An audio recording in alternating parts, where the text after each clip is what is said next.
All right, hi, welcome to the Fantasy Six Pack Network. My name is Joe Bond, founder of FantasySixPack.net. We're going to be talking some Pittsburgh Steelers football with Nick Faribault, beat writer for Penn Live. How's it going, man? It's going well, Joe. Thanks for having me on.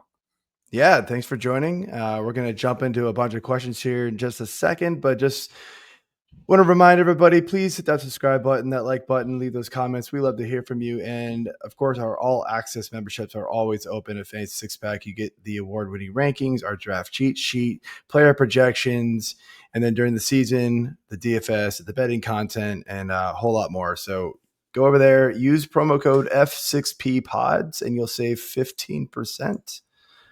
All right, let's get to some Steelers football here. And, this is an interesting team heading into this season with, of course, the signing of Aaron Rodgers. Uh, so, what has he looked like in camp, and how's the marriage per se, between him and Arthur Smith? Sorry. It's kind of fascinating. It's like a mix of what you saw him run in Green Bay, and then a mix of what Arthur Smith loves. So you're seeing a lot of those under center play action stuff. You're also seeing them bring on 2 and 3 tight ends, spread them out, and go into empty and guns. So it's like there's the Rodgers flavor, then you have the Arthur Smith flavor. So it's gonna kind of we're gonna see how it marries together, I think. But I think one thing's gonna be clear: very tight end heavy. I think that is the commonality here. Is Steelers obviously went out and got Jonnu Smith. So I think Jonnu Smith, Darnell Washington, Pat Freiermuth, even Connor Hayward, I think they're going to roster all four. I think all four are going to have roles. And so I think that's kind of part of it. So, Rodgers so far has looked fine. He's obviously not as mobile as he once was. His arm is still alive. I think that's become very clear. He can still make some really nice throws. The accuracy, I think, as he has aged, has become a little spottier. So he'll leave some yards on the field, I think. He had a few overthrows, and the chemistry between him and the Steelers receivers still ongoing. I will say him and DK Metcalf seem to be really on the same page. They've been pretty dialed in over the last 2 weeks. So there are some positives there. But I mean, if you watched Aaron Rodgers' tape at the end of last year, I think you probably know what you're going to get from him. Probably at best, something like the 14th, 13th best quarterback in the league. And really the Steelers are going to kind of tread water with trying to build around him rather than have him carry them. So I think that's kind of where we're at here with Aaron Rodgers. All right, sounds good. So you've already kind of alluded to it. That was one of my next questions here, the chemistry between him and DK. DK had a bit of a rocky year last year. And there's some question marks. I think it's why Seattle was willing to let him go. And so I just kind of, maybe we can go into a little more detail as to kind of what we can expect between him and DK. And then who's the number two, on this offense? There's a lot of guys behind him. Yeah, it's kind of interesting. DK, I think, is very much, kind of he has 3 or 4 routes that he's really good at. He's good at those nines, those slants. The go balls, of course, are part of his game. And Rodgers has kind of really fed off that. Rodgers is a guy that later in his career has been a real quick game guy, especially last year. The hits just feel different when you're 41. They Mm-hmm. just do, and I think that's something that's become clear. So the ball comes out quick, but DK can turn those slants into big plays, and that's been something I think the Steelers have really focused on. They focused on those dig routes. If you can remember, Arthur Smith's offense, Tennessee, when AJ Brown would take those digs and turn them sometimes into big plays. They're trying to do that with DK. So DK has a few routes they think they're going to utilize, and they're going to try and get him after the catch to utilize his speed and his size Yeah. to really work. One thing I will say that I don't think is going to work with DK and Aaron. Aaron loves those back shoulder balls. He and Devontae Adams have become Right. notorious for it. That's not DK's game. DK is not a contested catch receiver, despite being this big guy. He's not much of a contested catch guy, and that has shown up more than enough in training camp. I mean, the good thing about the Steelers' DB room is they have Ramsey, Slay, Porter, to really test that, and they have not been able to crack that. So Okay. they've kind of started to adjust their route tree there. More corners in the end zone. They've done some more pick plays, different things to get DK free. DK is going to be a volume monster. He's going to be the guy that's going to be fed through the offense. There's no doubt about that. But what he is not going to be is a guy that makes contested grabs, creates a ton of separation on different routes like Devontae did. It's just going to be a different type of receiver.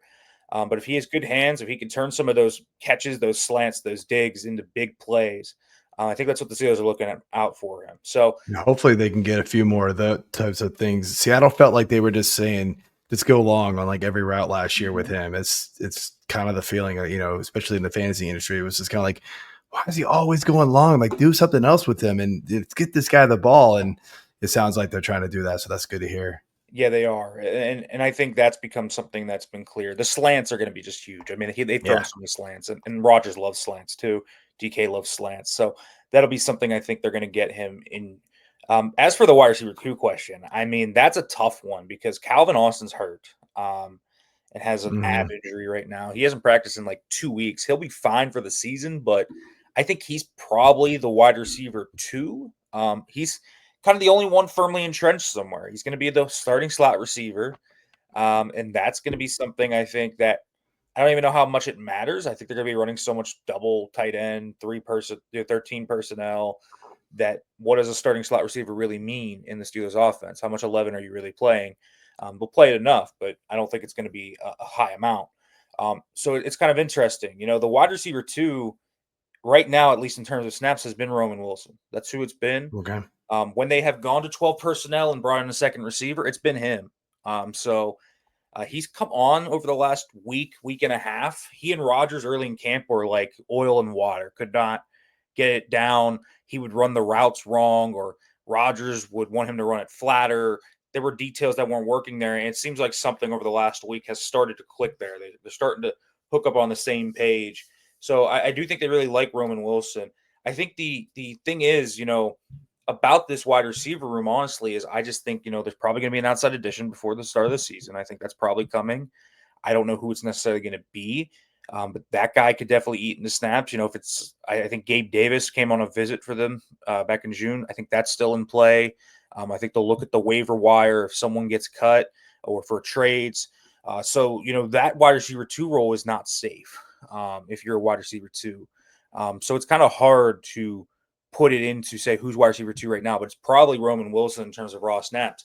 I thought it might be Robert Woods, but he's had a bad camp. The honest sleeper in the room right now is Scotty Miller, who's actually had a really good camp, and he's been someone that has crept up more with the first team in recent weeks. All So right. they're trying to figure out what's going on with this wide receiver room. Not having Calvin Austin muddies a lot of things because he's been out for so long. But I really think right now it's Roman Wilson, but I think there's a real threat to those guys internally that there's going to be an external addition here sometime before the season. Interesting. Interesting. Uh, you also mentioned these tight ends. Obviously, bringing over Jonnu Smith and trading for him. I think, especially within the fantasy community, like we're not really sure how to interpret this. Like, it was always like, oh, Pat Freiermuth was this guy, isn't like incredible for fantasy. Jonnu Smith was last year, but now coming here, it's like, is he going to be the one? Is he going to be the two? Is this going to be split? Is this going to ruin both of them? How's this? How I'm assuming they're the two that are on the field the most in like with the starters. So how has it been looking like as far as like who's getting the passing work and who's more the blocker? I mean, that's not always been the case. Darnell Washington's playing a heck of a lot. So Okay, I and Darnell season. Washington's had a monster camp. I mean, he really has. So they're going to play Darnell a lot, especially in the red zone. Darnell, in terms of like fantasy, could definitely be a touchdown vulture. That's been something, he's getting manufactured touches, fade routes, seam balls, like you saw it obviously in the Jags game. I mean, that's what they've been Hmm. doing all training camp with him. So he's been kind of breaking out as a pass catcher. So that's been a wrinkle. But they're going to lead the. I'm saying this right now, and I'm pretty comfortable saying this. They're going to lead the league in 13 personnel, and they're definitely going to be top 3 and 12 personnel. Maybe they'll lead the league in that too. They're going to have two tight ends on the field a lot. And Okay. Jonnu, I think, has a high floor in terms of usage because he's just been getting so many manufactured looks, screens, quick passes, just things that get him in space. He's kind of been the receiver of the group, I think. He's been split out a lot, not playing in line. Their 12 personnel looks have been interesting because some of them haven't even been traditional 12. It's been kind of spread out like an 11, and he's just in the slot, right? And so Hmm. he's basically a receiver in a lot of those. And so Jonnu feels like he has a high floor in terms of volume because Arthur Smith is going out of his way to create ways for him to get touches. I think that has become clear. Freiermuth, not as much, but Freiermuth has been the middle of the field guy. And so the Steelers this year have kind of started a renewed interest in looking at the middle of the field with Aaron Rodgers, which, Aaron Rodgers, middle of the field, not necessarily always coexisting with one another, but it's more than how Russ was last year. So that's become a part of the legitimate area they'll attack. So Muth has kind of been a chain mover type, but a blocker in line. Darnell Washington figures into that a lot too. I mean, they've gone so tight end crazy at some points. We've seen 04 and 14 personnel. We have seen 4 tight ends on the field multiple times during training camp. Huh. So it's fascinating to me. But tight ends are going to be the focal point of this offense. Yeah. If you're going by, receiving options in this offense, I mean, 1 is DK, but 2 and 3 are probably Jonnu and Pat. I mean, I think that's kind of Okay. how it's going to be. So Yeah. I do think, Jonnu, I think, is probably a safer pick because I think he's going to get touches. I think that's Okay. something that is kind of noteworthy. He's kind of a manufactured touch guy. He's a yak producer. So you just get him the ball in his hands and maybe he explodes for one. And, I don't know if necessarily they're going to be consistent, but I do think, Freiermuth is going to still get looks on third downs and in the red zone. But then there's Darnell Washington, who's kind of coming about here. So it is tough to read kind of who is there. But I do think Jonnu is going to play like 50% of the snaps, but still, when he's on the field, he's the type of guy you just take a screen pass to and say, hey, go do something with it. Freiermuth isn't that guy. So Freiermuth will Yeah. be on the field more, but Smith is going to get more touches when he is on the field. It's going to kind of be kind of this dichotomy that's interesting. Yeah. That is interesting. I just, I do. It is kind of weird to see, Arthur Smith and Jonnu kind of reunited again, right? So, remember like everybody liked Pitts, but Jonnu was the guy for Atlanta. So that's interesting to hear again. Move over to the backfield, moved off from Najee. So now it's, there was all this super crazy excitement about Jaylen Warren. And of course, they go and draft a guy and Kaleb Williams, and he did good things in college. So what's the split of work looking like between these two? Yeah, I would say so far it's pretty heavily gone towards Warren. I think Jaylen is the clear cut running back 1 right now. Kenny Gainwell has been in this backfield too. That is the thing. They have split this up into a 3-person backfield. Just like I said, though, with multiple tight ends, now they're running multiple running backs. So, like, the Steelers are going to be this, like, personnel grouping team that they aren't going to just be in 11, 12, 13. They'll be in 21. Literally yesterday to end camp, their last 3 plays were with Gainwell and Johnson on the field together. They've done Warren and Johnson on the field together. They've done Warren and Gainwell. Gainwell's been a guy that's been split out wide and in the backfield and then in the slot with other running backs. It's been kind of something to watch. So Gainwell is going to factor into this backfield. But what has happened is Warren has kind of taken the obvious passing snaps because he's the pass protector of the group. Mm-hmm. He's the receiver of the group. Like Jaylen Warren is going to get a lot of catches out of the backfield just because he's a security blanket for Aaron Rodgers. And that has kind of become pretty apparent. But I do think early downs, the Steelers really trust Kaleb in terms of running the ball. He's the Okay. most natural wide zone, mid zone runner they have. That was one thing with Najee last year that just didn't work. He's not really a wide zone runner that Arthur Smith loves to run. Kaleb Johnson is. And so Caleb's going to get some natural playing time as a result of that. So really the split has kind of been, if I could break it down, 50% Jaylen Warren, 35% Johnson, 15% Gainwell. The encouraging thing for Kaleb Johnson has been his pass pro has come along quite nicely throughout Okay. training. If that happens, you're going to see him probably eat more into those snaps with Jaylen Warren to where you can have a 50-50 split or even Johnson exceeding Warren at times. So I do think, Jaylen Warren is going to be the guy to open the season. And it's going to be how does Caleb's receiving game plus his pass pro continue to come along. But he's made strides in pass pro already. He was a disaster early in camp, and now he can hold his own. There's a lot of good things to see there. He's still a rookie learning it out. But I do think that Kaleb Johnson has some real upside there later in the season where he can eat more and more into those snaps. Even if they really like Jaylen, he's going to play a decent bit. I do think Kaleb Johnson is at least heading in the right direction to be, hey, you can get on the field in passing situations if you can pass pro, and that's a big boost. Yeah, but it sounds like you're kind of saying that Caleb Johnson's going to take more of this first, second down. Like if it's, especially if they're looking to hand the ball off, even early season, he'll get more of the carries than Jaylen Warren. Is that what Yeah. I was hearing? Okay. I kind of believe that. Yeah.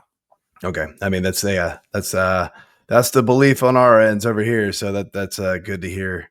All right. So we like to end all of these with the same question and a little more fantasy focused than the rest of these, but just an under the radar guy that you've noticed in camp that fantasy managers may not be drafting, but maybe should have in their back pocket in case they need some help later on.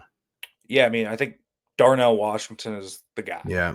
He Okay. really is. And he's a tough player to read because he's like, I mean, he has 26 career catches. In terms of fantasy relevance, that is nada. Right. But he is having the most productive training camp of his life. And I think Okay. the real reason I'm naming him here is he's become a Rodgers guy. And that's the thing. If you become an Aaron Rodgers guy, you can be Alan Lazard and just be a Jag without Rodgers. But with Rodgers, Alan Lazard is a guy that can legitimately put up numbers.